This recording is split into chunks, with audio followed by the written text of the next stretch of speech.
நான் 25 வருஷமாக வந்துட்டுருக்கேன். எனக்கு பள்ளிக்கூடம் படிக்கிற வயசுலேருந்து உடல் சூழ்நிலை சரியில்லாத இந்த ஆலயத்துக்கு வந்தேன்.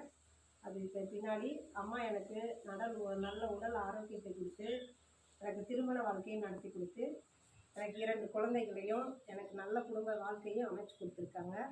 அதனால் இந்த அம்மாவை வழிபடுற ஒவ்வொரு நாளும் எனக்கு ஒவ்வொரு மாற்றங்கள் ஏற்படுது. என் பிள்ளைங்க 2ம் நல்லா படிக்கிறாங்க. என் கணவரும் சரியில்லாத இருந்தாலும் இப்போ நல்ல நிலமையில இருக்கேன். இந்த அம்மாவை எனக்கு எந்த குறையும் இல்லாமல் என்னை நல்லா வச்சுருக்காங்க. அதனால் இது 2வது முறையாக ஆடி மாதம் அம்மாவுக்கு நான் மாலை அணிவிச்சிருக்கேன். மேலும் மேலும் அம்மாவோட ஆலயத்துக்கு வர ஒவ்வொரு நாளும் எனக்கு உடல் ஆரோக்கியத்தையும், என் குழந்தைங்களுக்கு நல்ல கல்வி அறிவையும் கொடுத்து என் குடும்பம் நல்லா இருக்கணும்னு நான் அம்மாட்ட வேண்டிக்கிறேன். எனக்கு எந்த நோய் நொடியும் இல்லாமல் நல்லா இருக்கணும்னு அம்மாவை பாதம் பணிஞ்சு வணங்குகிறேன். ஓம் சக்தி.